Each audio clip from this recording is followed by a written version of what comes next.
İcazə versəz, mən oturan yerdə təbliği açılış edəcəm. Hər birimizi salamlayıram. Hörmətli Kamal müəllim, hörmətli Yaman müəllim, hörmətli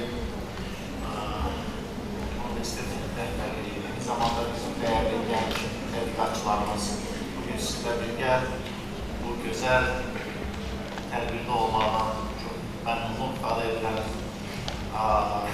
Siz bilirsiniz ki, biz Təhsil Nazirliyi ilə birgə Open Science Azərbaycan Gənc tədqiqatçılar arasında Open Science platformasının təbliği layihəsi çərçivəsində sizinlə, sizin çalışdığınız universitetlərdə bir araya gəldik. Hesab edirəm ki, çox faydalı seminarlarda siz üçün faydalı məlumatlar əldə etdik. Eyni zamanda biz Gənc Universitetində də oradakı gənc alimlərlə bir arada Open Science mövzusunu müzakirə edik. Mən çox şadam ki, bizim gənc tədqiqatçılarımız, alimlərimiz, bizim elmimizin gələcəyini üç illərdə daşıyan bir insanlar, sizlər məhz bu seminarlarda çox aktiv iştirak etdiniz. Mən bunun üçün sizə təşəkkür edirəm. Bugün burada 5 ali təhsil müəssisəsinin gənc alimləri bir araya gəlirlər. Məlumat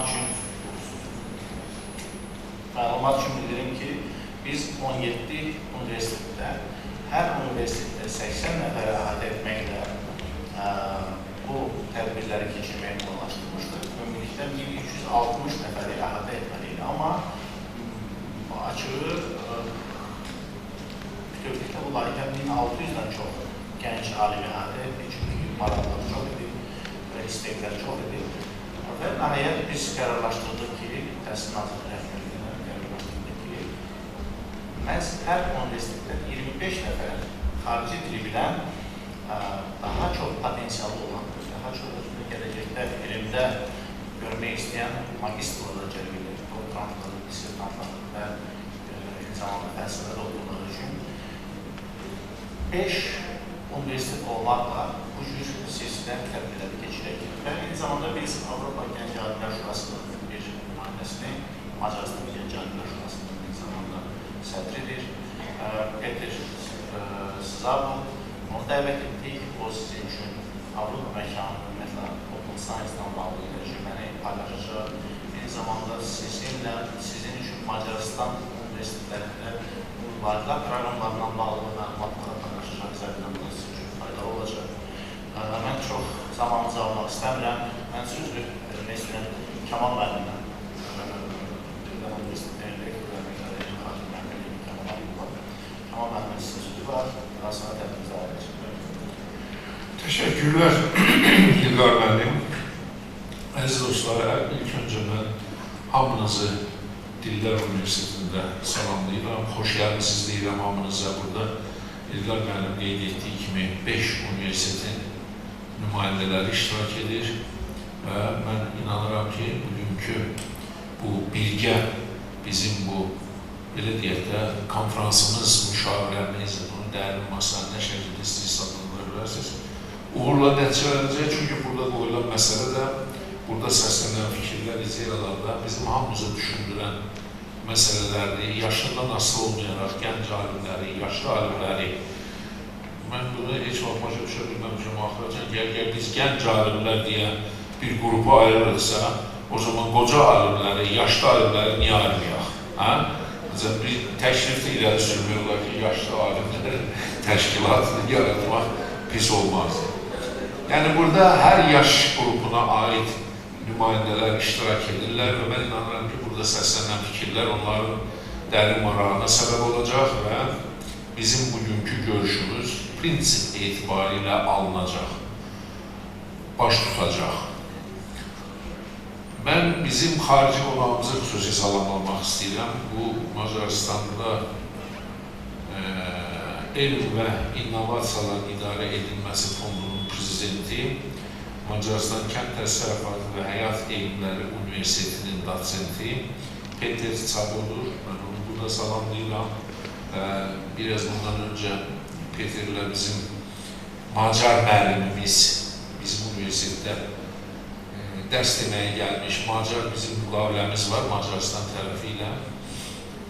Bizdə Macar dili və mədəniyyəti tədris olunur və o müəllimə, bu fənni tədris edən müəllimə ilə söhbət edilər və həm də müəllim fürsətdən istifadə edib həmən müəllimlərin bizdə daha nə işlə məşğul olduğu barəsində məlumat vermək istəyən burada gənc alimlər toplaşıb. Elə güman edirəm ki, onların marağına səbəb olacaq bu məlumat.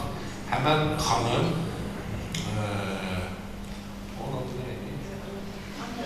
Anna Piko adlı bizim müəlliməmiz, xanım Piko bizdə ölkəmizdə ilk dəfə olaraq sanskrit dilini də bizim universitetdə tədris edir. Bilirsiniz ki, sanskrit, latın, qədim Yunan, Pəhləvi, qədim Çin dillərinin öyrənilməsi Azərbaycan filoloji və humanitar elmi üçün son dərəcə vacib bir məsələdir. Biz sanskritdən başladıq, növbəti dil yəqin ki, latın dili olacaq. Bu, bizdə adda bunda pərakəndə şəkildə vaxtı ilə tədris edilən latın dili olmayacaq. Bu, sanskrit dili və mədəniyyəti, Vedaların mədəniyyəti, bu, latın dili və mədəniyyəti, qədim Roma mədəniyyəti, antik dövr mədəniyyətini də əhatə edəcək bu fənlər və mən sizi eyni zamanda həmən fənlərin tədrisinin zamanı iştiraka dəvət edirəm, qapımız açıqdır, hər biriniz gəlib orada bu fənlərin tədrisindən bəhrələnə bilərsiniz. Bu kimi tədbirlərin bizim universitetdə olmasını mən də qonşu universitetdə anar müəllimlər dəfələrlə müzakirə eləmişik, biz bunu yüksək qiymətləndiririk və mənə elə gəlir ki, biz yəqin ki, yaxın gələcəkdə anar müəllim müəyyən tədbirlərimizi də bir yerdə keçirəcəyik. Bu, bizim Ulu Öndərin doğum günü ilə bağlı bir müştərək tədbirimiz olacaq. Germanistika İnstitutu, hər iki universitetdə fəaliyyət göstərən Germanistika İnstitutunun birgə fəaliyyəti nəticəsində və gələcəkdə mən güman edirəm ki, başqa universitetlər də bizim hər hansı bir tədbirimizə qatıla bilər. Mən İlqar müəllimə təşəkkür edirəm universitetimizdə bu şəraiti bizə yaratdığına görə və böyük məmnuniyyətlə sözü İlqar müəllim, onu siz edirsiniz, anar müəllimə. Təşəkkür edirəm Canan müəllim fikirlərinizə görə. Əziz dostlar, mən böyük məmnuniyyətlə bugünkü tədbirimizə dəvətimizi qəbul edərək təşkil olunmuş Bakı İslam Universitetinin rektoru dostumuz Anar müəllimə söz verirəm və fürsətdən istifadə edərək Anar müəllim bir neçə təmin bir həftə öncə Cənab Prezidentin sərəncamı ilə bu vəzifəyə təyinat alıbdır. Azərbaycanda yeni nəsil rektorlarımızdandır. Mən fürsətdən istifadə edərək sizlərin adına eyni zamanda Anar müəllimə təbrik edirəm, uğurlar arzu edirəm. Buyurun Anar. Çox sağ olun.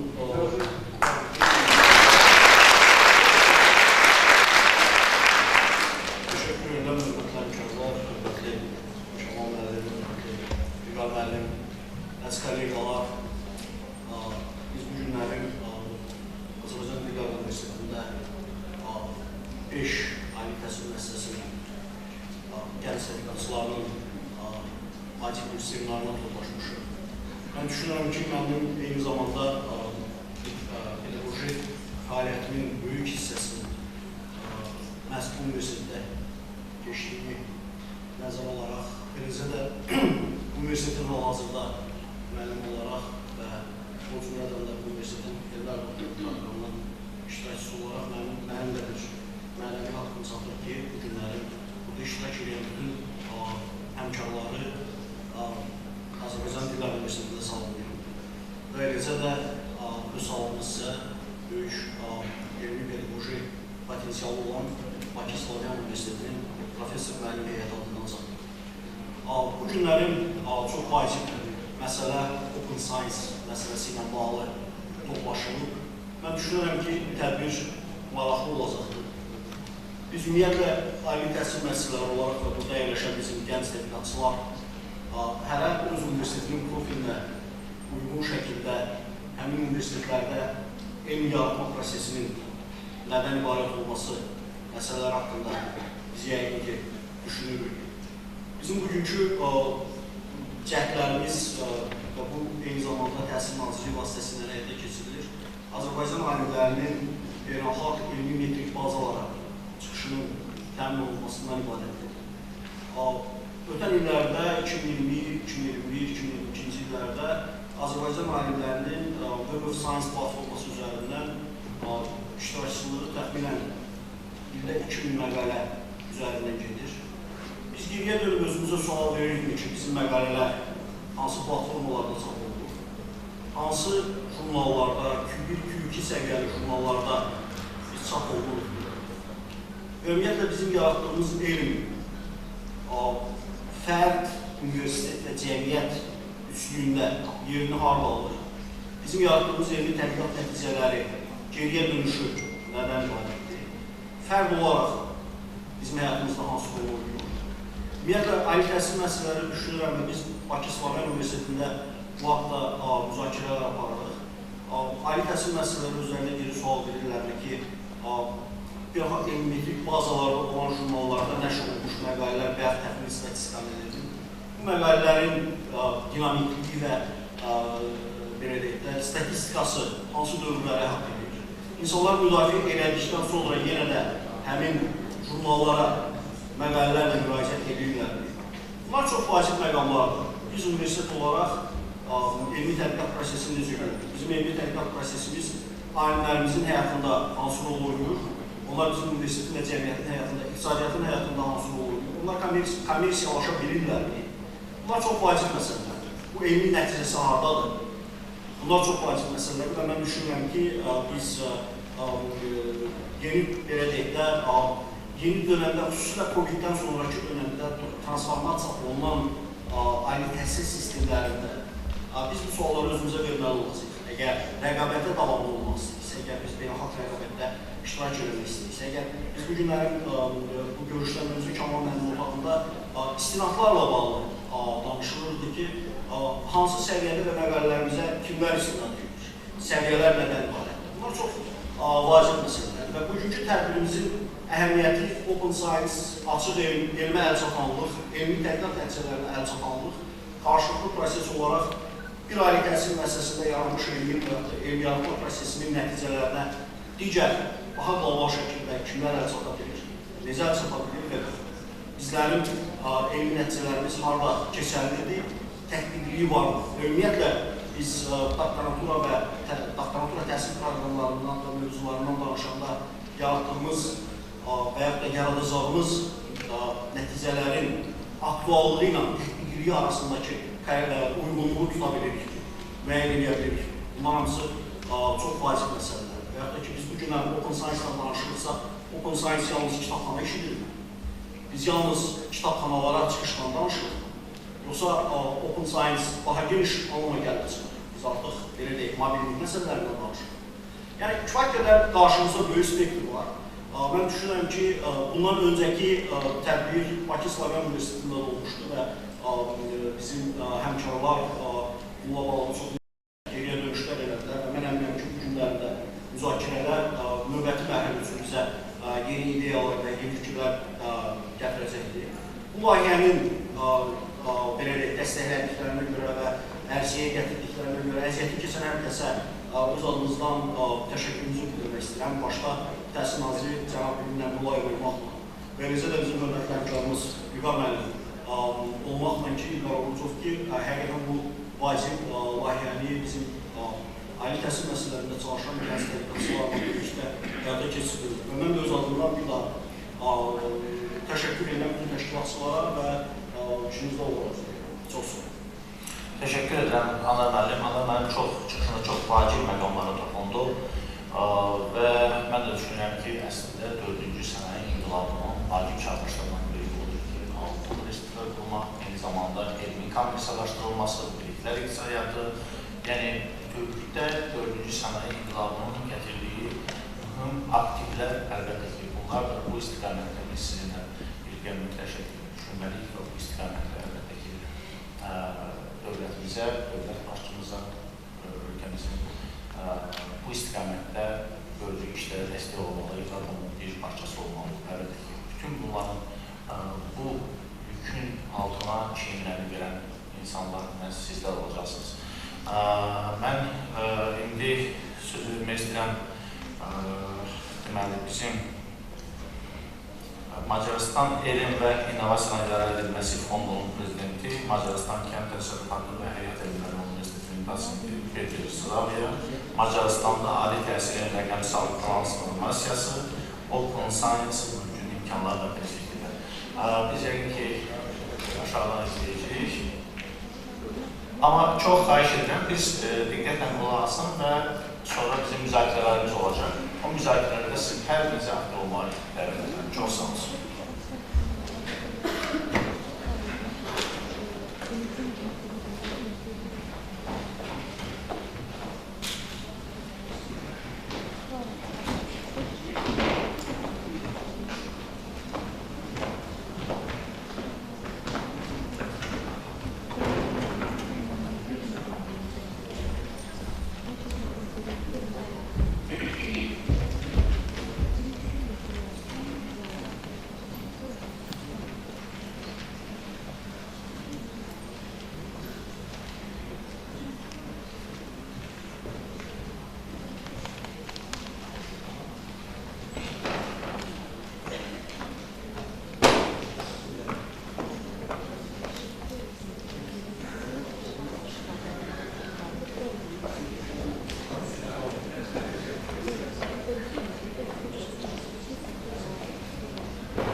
Dear ladies and gentlemen, dear conference participants, I would like to welcome you with great respect. My name is Péter Szabó. I'm the president of the Hungarian Foundation for Science and Innovation Management, and I'm also the assistant lecturer at the Hungarian University of Agriculture and Life Sciences. First of all, I would like to thank you, the Azerbaijan Young Scientists, Postgraduates and Masters Union, for the kind invitation. It's a great honor for me to be here and greet you. Since Azerbaijan has been a stable partner, ally and a friend of Hungary, I was here in 2019 in February, and I'm really happy to be here again with you. In recent years, the cooperation between the two countries has been outstanding. Their relations are strategic. This is especially true in the field of education and higher education.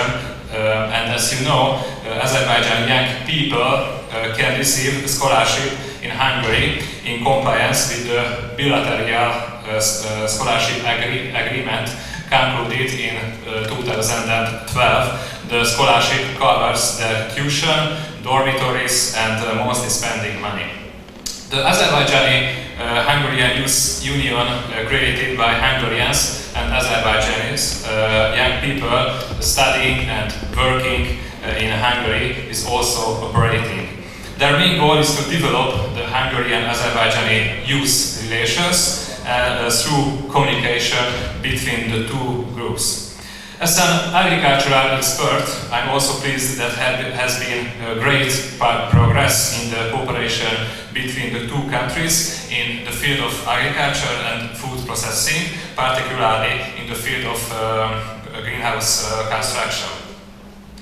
So, let me introduce myself briefly.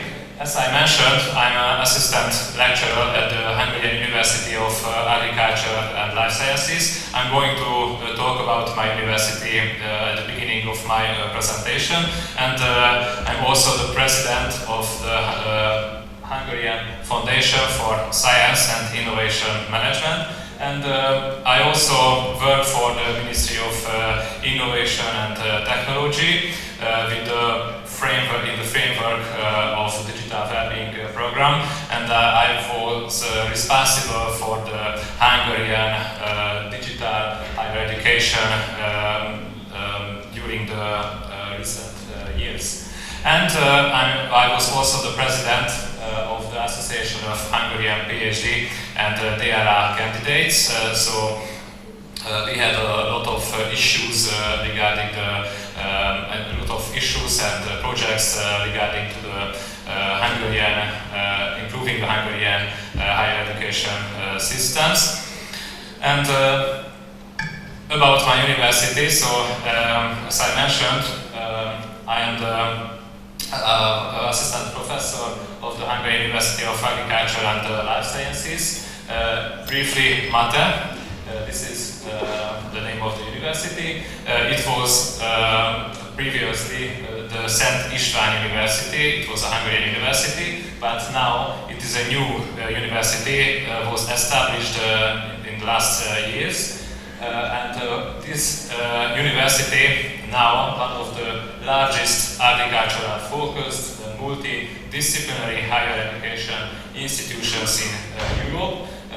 As far as I mentioned, it was established on the 1st of February 2021. We are located in Gänc.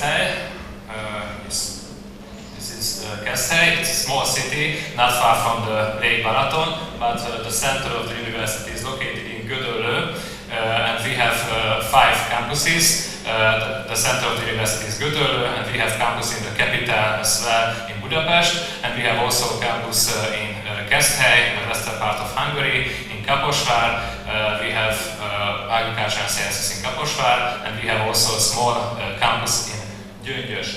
And here you can find our training programs. We have agriculture and sciences, economic sciences, natural sciences, social sciences, and also engineering sciences. And as I mentioned, I am an assistant professor at the university, and I'm also an advisor to the director in Keszthely at Georgikon campus. So that's why I think I'm here.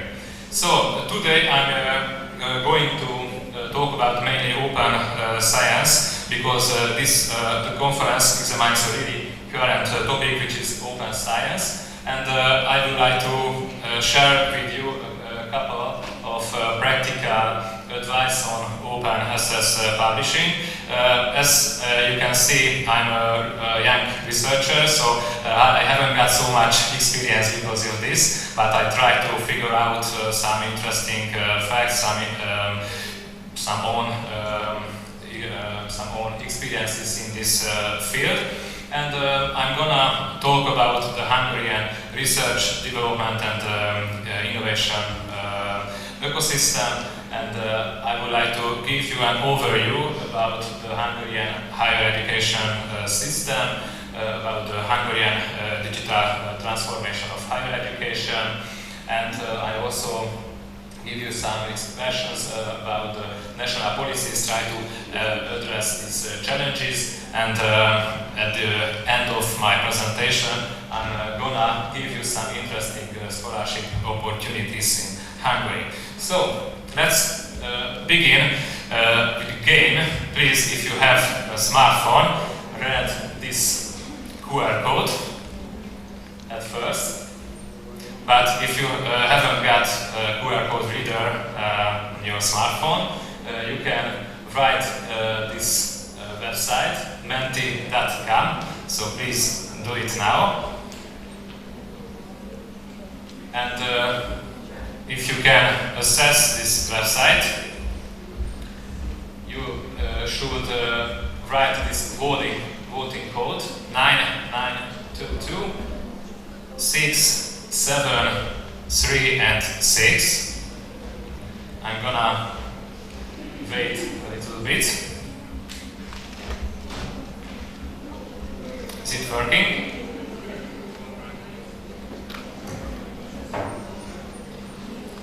Okay, and the question, you will find a question.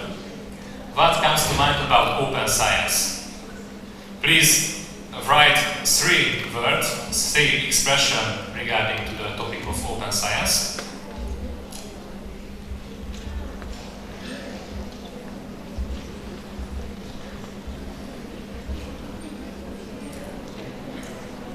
Okay, and I would like to ask our colleagues to go to the results, please.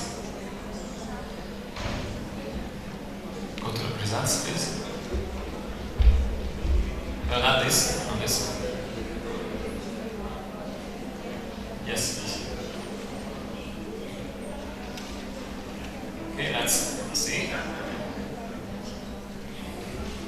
so curious about your expressions.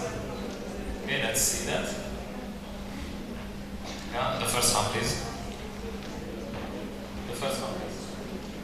First one. Yeah, first. Okay, let's see. Great. I'm gonna wait a little bit. Yes.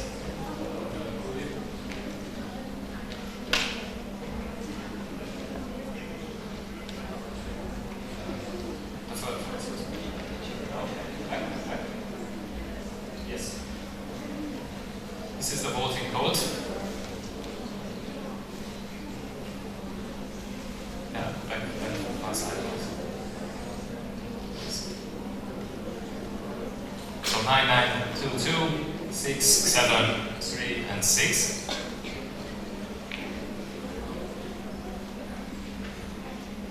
Okay, good. Okay, results, please. Yes, results, please. Results. The link. Link. Okay.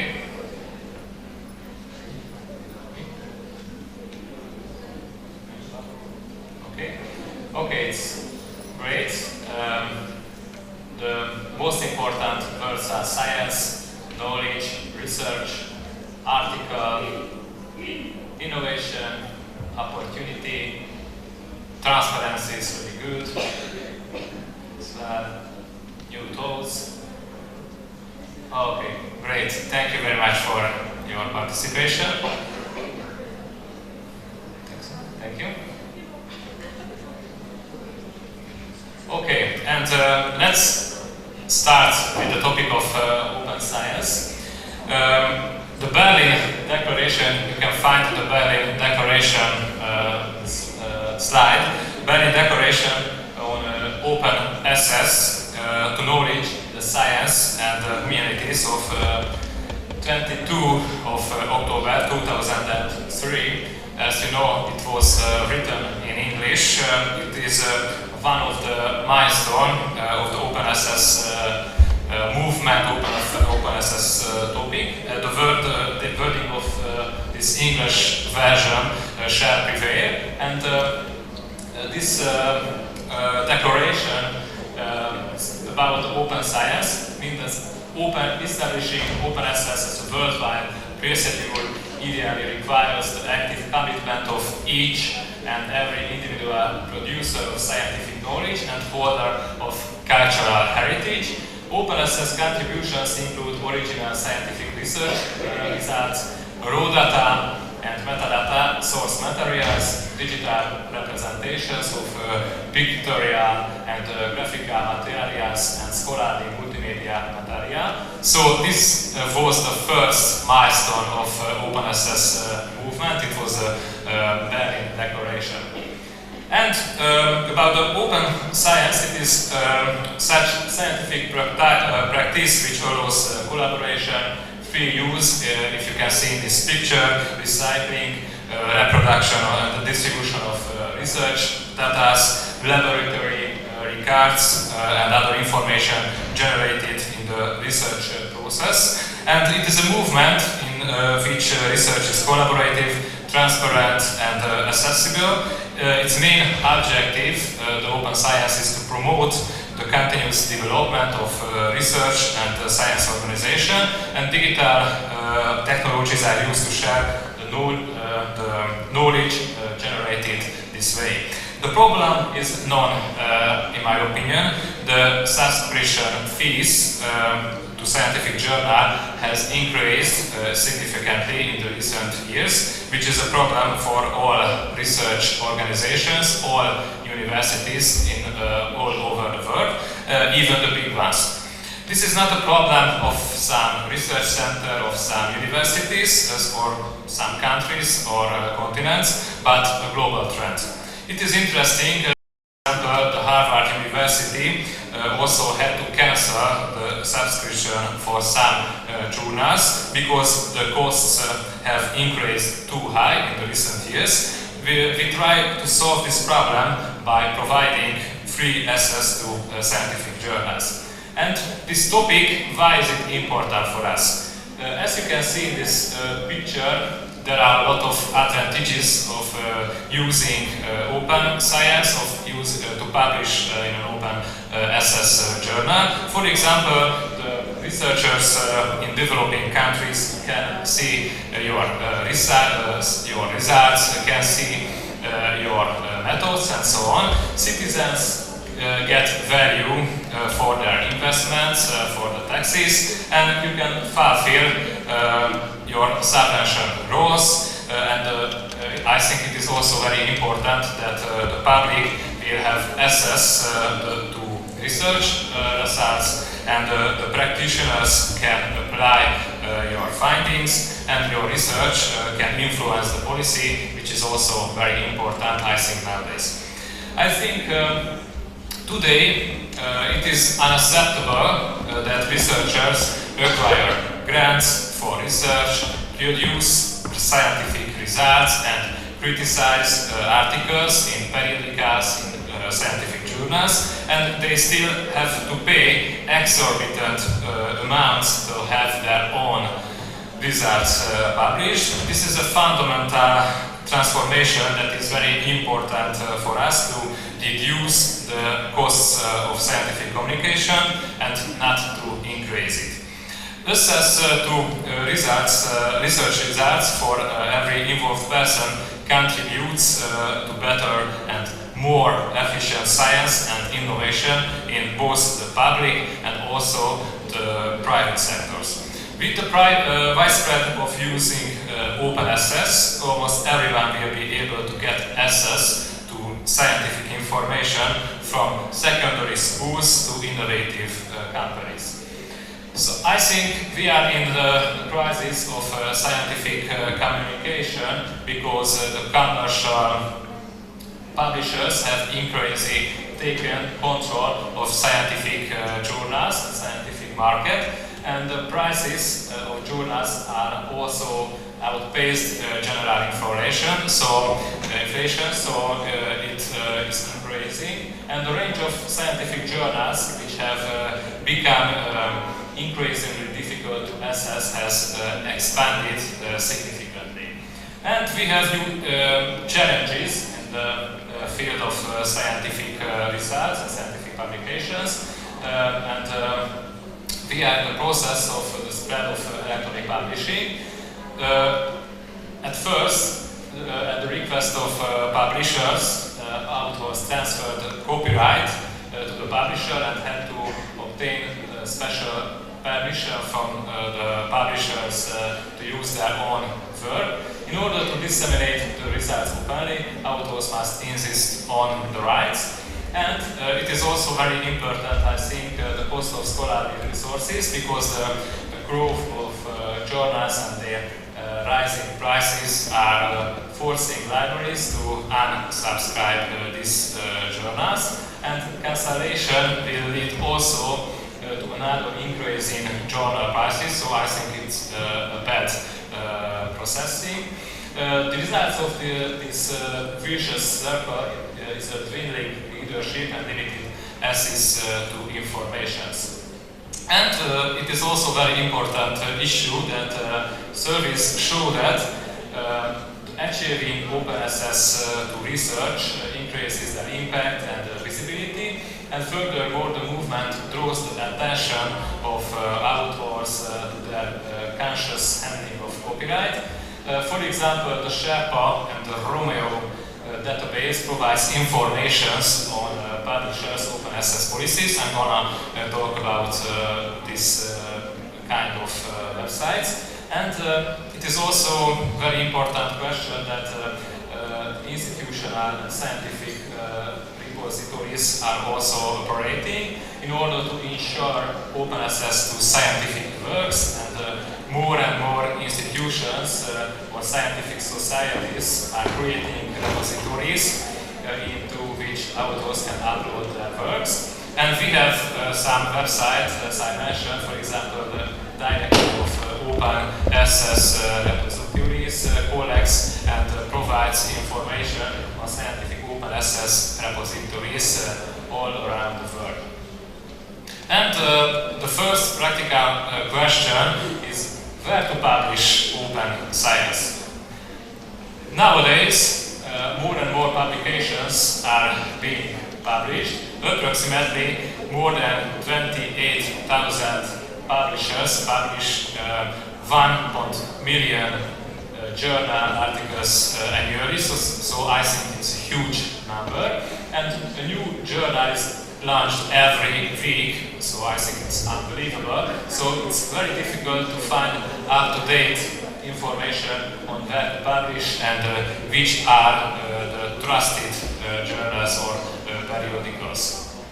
And we need to make sure the journal we are publishing meets our scientific expectations, so which are suitable for us, which are not suitable for us.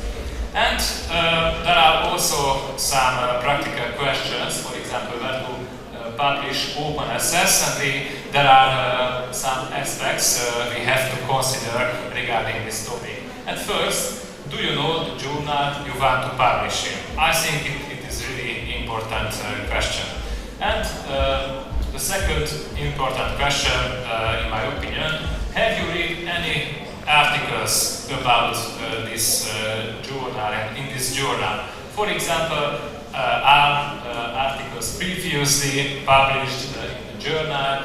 Is it easy to find, or is the publisher identifiable or accessible? So these are, I think, very important questions. And the third very important question is, does the journal clearly describe the proofreading procedure? I think it is also very important. And are the articles indexed in the database we use? For example, in the Scopus, for example, the CAB abstracts, the food science and technology abstracts, and there are also another kind of websites and databases. And does the journal specify the article processing charge, briefly ABC? This is a brief name of this article processing charge. And there are another very important questions regarding this topic. Are familiar researchers members of the editorial board? I think it is really important for us. Recognize researchers in your field, for example, in the foreign communication, in the field of education, in the field of agriculture, and so on. And is the publisher a member of the Committee on Publication Ethics, briefly COPE, C-O-P-E, or the International Association of Scientific, Technical and Medical Publishers, STM. And if your journal is open access, it is also very important, does it list the directory of open access journals, briefly DOAG? And are you a member of the Open Access Publishers Association? So the journal is the member of this association. So these are very critical questions, in my opinion. Okay, and what is the next step? We have to, if we would like to publish in an open access journal, the first question we have to ask, do you know free open access journals? This is the first question. If yes, you have to publish easiest way, but if not, you have to check out this website, thinkchecksummit.org or the DOAG, that's what I have mentioned previously. And the second question is not, do you have open access support from your university, from your supervisor, from your research center, and so on? If yes, you have to publish in the easiest way, but if not, you have to check it with your sponsors at your library or at your university. And the next step, the next question, do you want to publish post-print or preprint? The meaning of these two expressions, post-print means that edited copyright manuscript to publication without any layout. And the preprint means that outpost manuscript about the proofreading.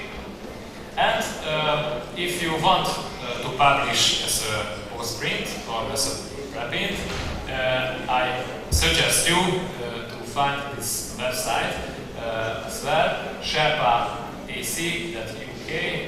Romeo. I think it is can be very useful for you. Okay, and I think it is also very important question. There are a lot of predator journals. What does predator journals mean? Predator journals mean that they are operating for only financial gains without any scientific background, taking advantage of the scientific performance compulsion of researchers. It is a researcher publishes an article in a predator journal. There is a risk that he or she, so you, will not be able to republish your scientific work, your article in a serious scientific journal. It does not shine a good light on your scientific work if you publish in a journal where the scientific professional background is lacking. It is advisable to examine the journal carefully before the article is published. There are several criteria that can help you decide if a particular journal is a predator journal. It is very difficult to decide because some criteria can be characteristics of authentic open access journal as well. If you have the slightest suspicion that the journal is a predator, it is a good idea to ask for help or refrain from publishing. And I will give you some practical advice regarding to find which journals are predator journals. At first, you have to find the funding and legal issues.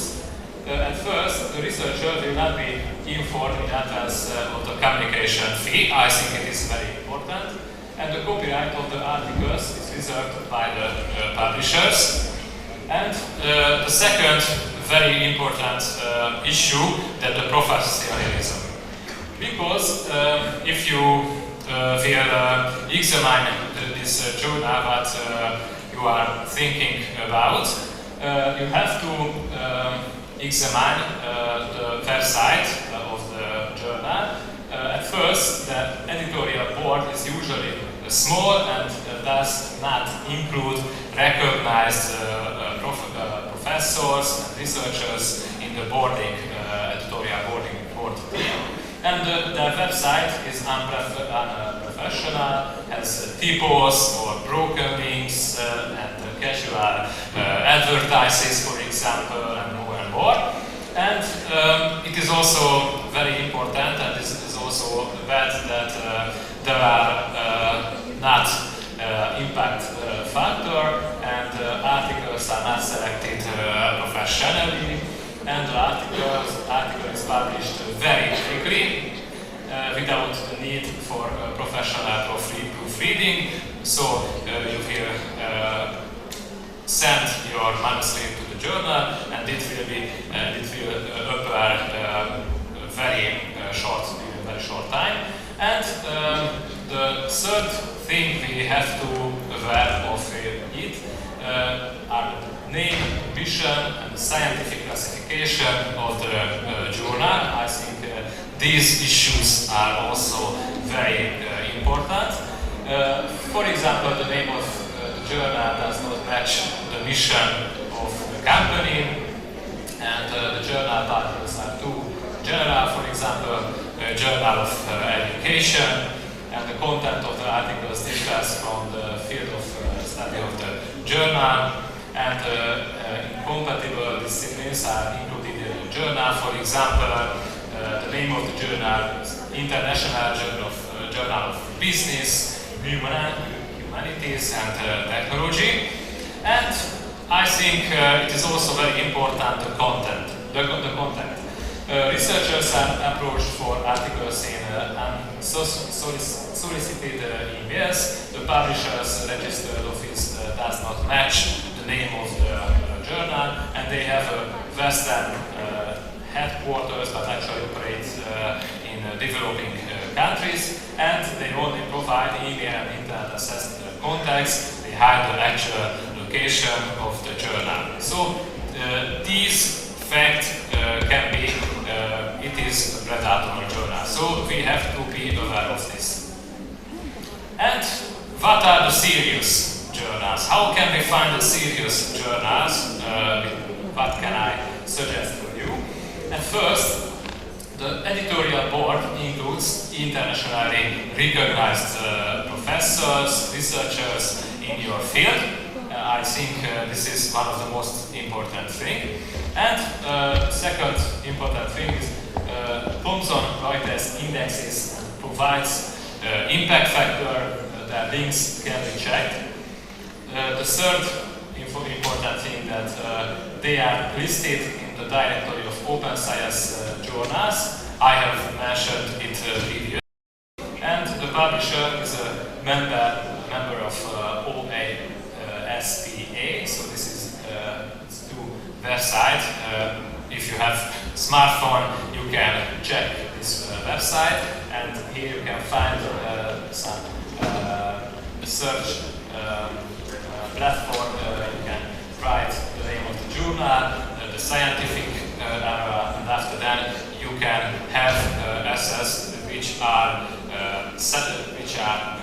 normal journals, which are serious journals, and which are not serious journals, which are predator journals. And there are another platforms to check these websites. For example, as I mentioned previously, the Sherpa or the Romeo are, I think, very good websites. The Cube, the directory of open access journal, as I mentioned, and the Web of Science is also a very good website. And you have to check the website of the journal. You can find a lot of information regarding the proofreading process and so on. And the Schimago, I think it can be familiar for you. And Open Access Scholarly Publishers Associations, I also mentioned this website. And there is a Hungarian website as well, the Hungarian Scientific Repository. It's called MTMT. Okay, so this is the end of my presentation regarding to the open access, open science topic. And after this part of my presentation, I would like to give you an overview about the Hungarian education system and about the research development and innovation system in Hungary. Briefly, I try to talk briefly.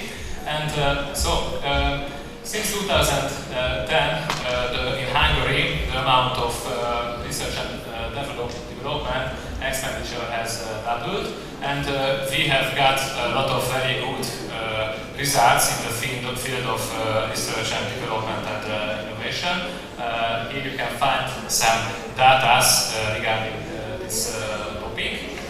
And I think the Hungarian higher education system are developing in the recent years.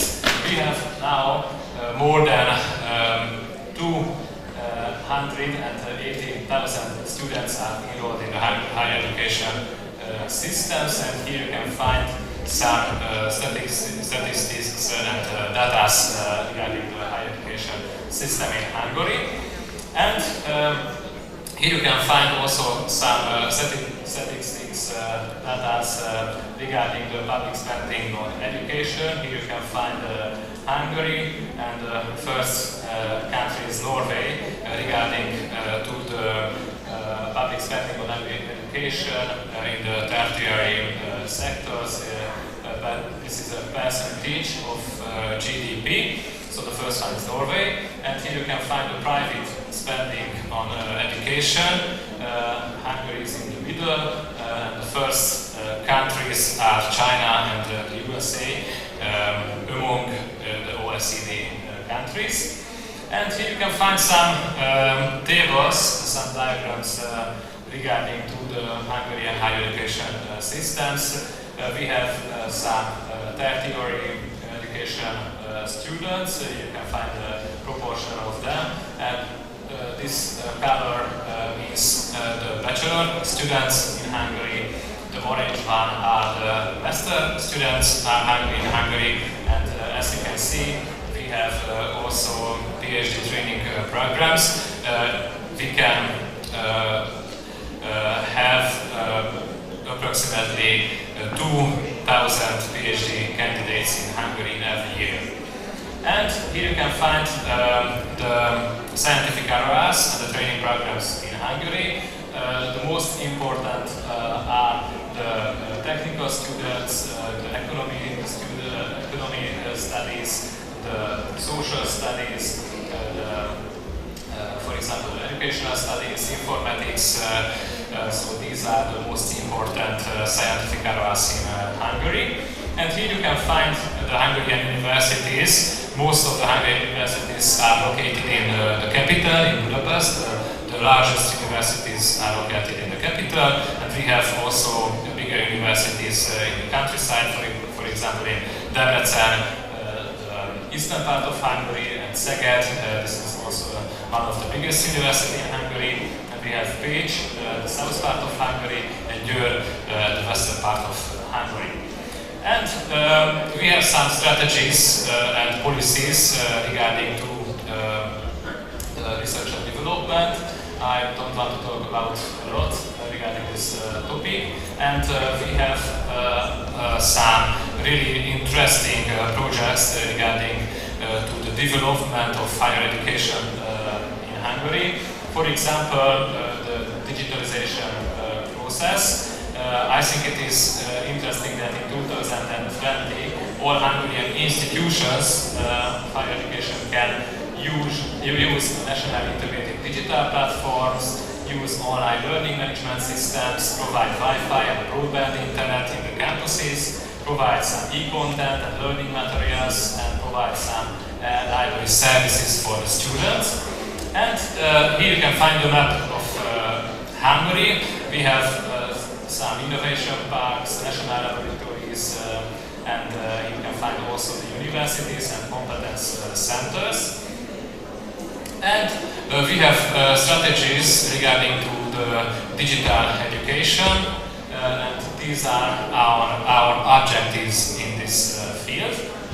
And we have two main really interesting projects regarding to the digital education strategy. The first one is the Intelligent University Campus. We are working on this project that, like in smart cities, smart campus uses smart technologies to create new experience for the prospective and the students. And internet connected and artificial intelligence driven smart technologies can enhance the student and campus experience. And here you can find our objectives regarding this project.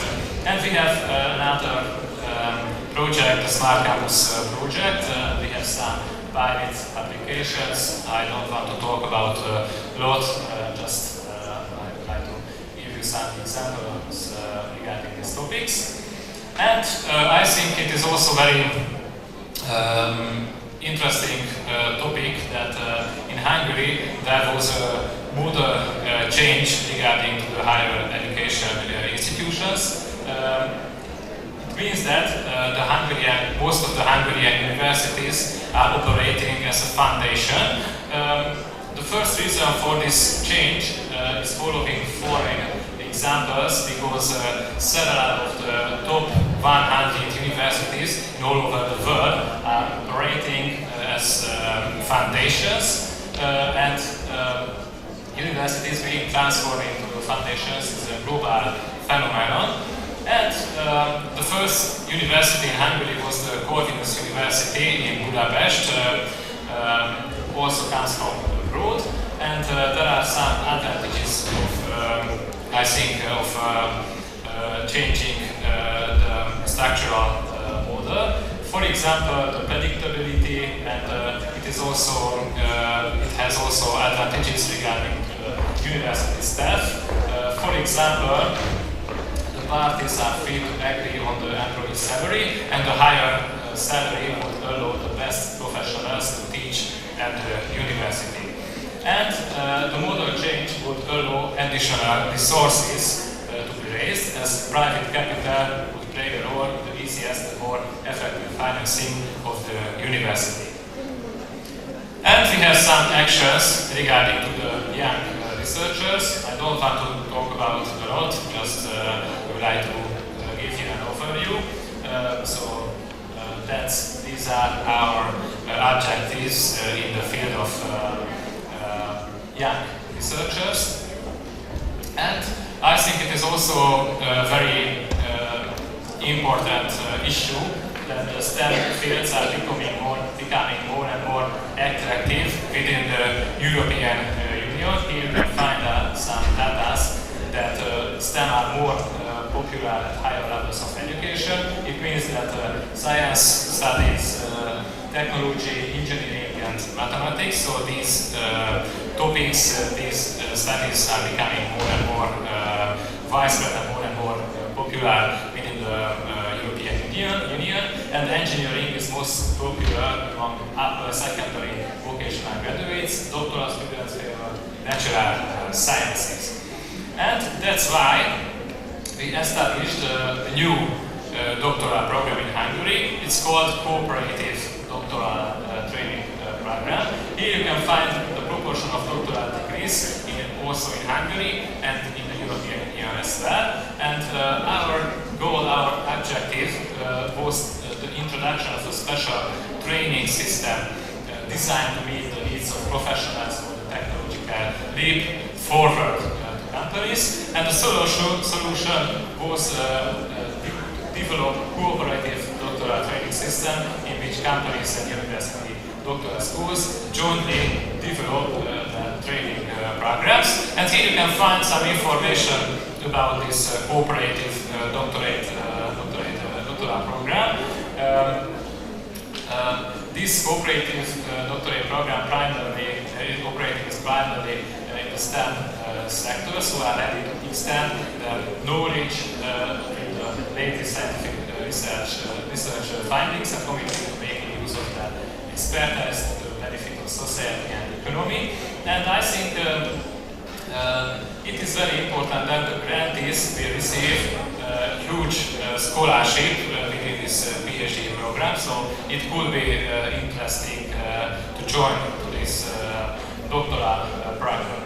And we have also quite brand new scholarship program. It's called Stipendium Hungaricum Scholarship Program. You can choose from an ever-growing number of programs taught in English, covering all higher education fields at all degrees offered by the most renowned Hungarian university. And here you can find the deadlines for applying for these scholarship programs. And here you can find more information about this Hungarian scholarship program studying in Hungary at age 2. Okay, it is the end of my presentation. Thank you very much for your attention.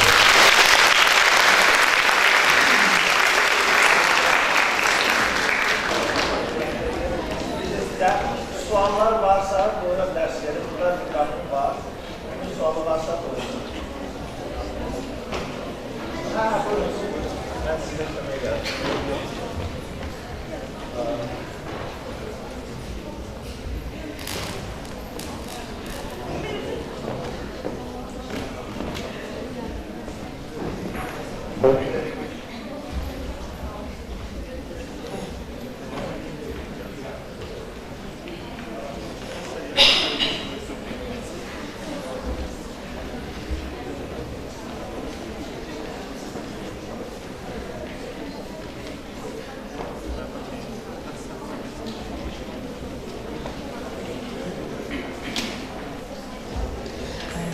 Sevinç Mirzayeva, senior teacher from Bogosław University. First of all, I would like to be thankful to you for giving such interesting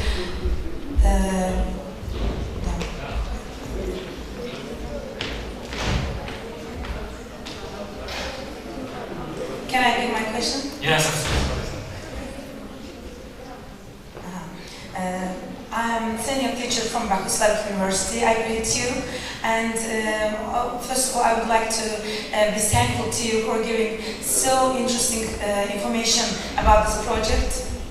And shortly saying, you mentioned you have about 2,000 PhD students in your country. If I'm not mistaken, you said this is student exchange program, yeah? Yes. And I'm a young researcher at this university, of course, and I'm always interested in enlarging my knowledge in foreign country, and it's very interesting for me to just have to gain experience in foreign countries, and how the students, PhD students like me, can get access to this program. Thank you very much for your question. As I mentioned here, we have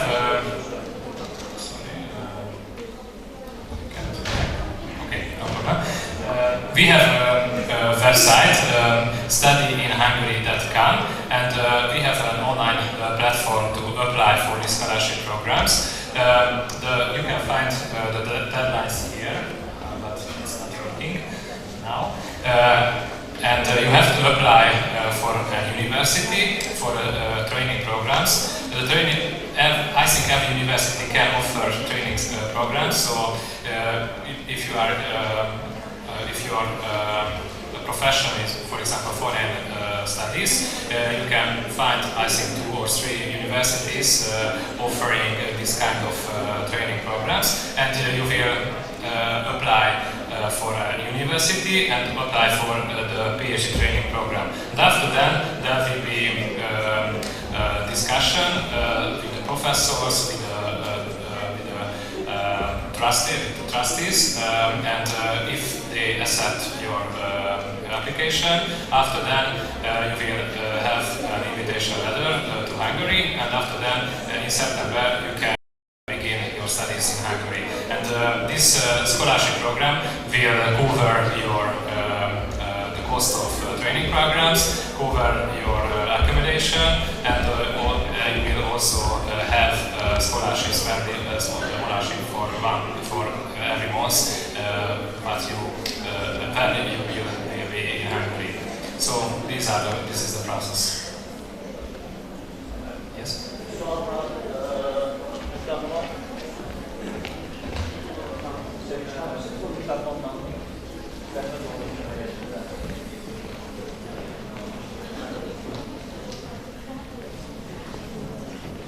Thank you very much, Vanessa Ibrahimova from Bogosław University. Thanks a lot for a very great presentation that you told us a lot of information about your program. So I would like to ask you about doctoral program. You told us it's a very beneficial program and we can get a lot of profits from this program. What is the main advantage of getting profits from this doctoral program? As PhD young researchers, how we can get just in touch with it, or how we can, what kind of profits we can get from it? You mean the cooperative? Yeah, doctoral program. The benefits of this scholarship program that you will work for a company, for example, or a research center, and you will do your PhD training program at the university, and you will get salary from the company, and also from the university, from the government. You will have a scholarship, and you can have more practical knowledge with what you can have from the company or the research center, and it is also very important that you will have salary from the company and you will have this scholarship program. So the money is very important, so the money will be better if you will choose this program. So I think this is the advantage of this scholarship program. And you will have some practical knowledge regarding your field. Başka sual varsa Ben çok xahiş ederim. Sual vermek isteyenler gelip burada verecek. Növbə dostuna suallarını verecek. Buyursun. Böyle burada verin.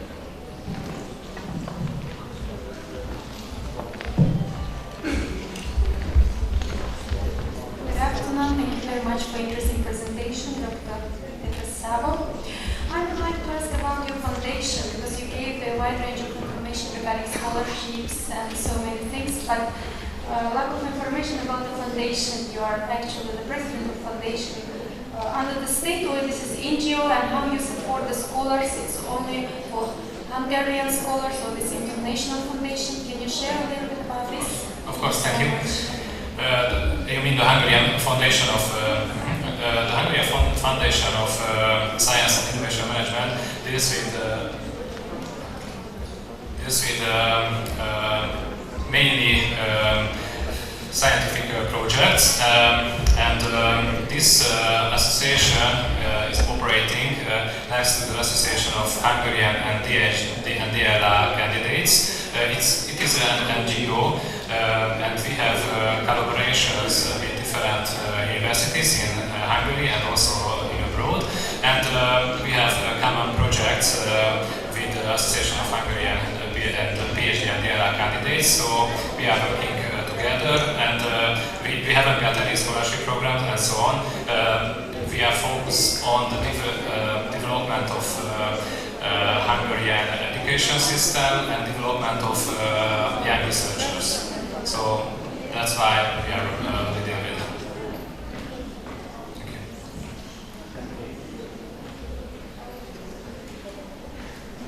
Başka sual var? Bize sual var başka? Yok mu? Belki yok. O zaman buyurun siz.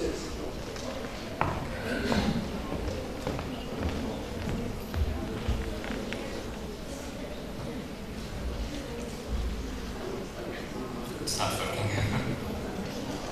Yeah. I please all of you to excuse me for my bad English, but I would like to say some words. I would like to express my gratitude from today and also from all collective of our university for your very interesting useful presentation about open science. Thank you very much. Thank you. They are very interesting. I hope that this issue will help also to develop some cooperation in scientific issues between our university, also between our country. Thank you very much. You are always welcome to our university. Thank you so much.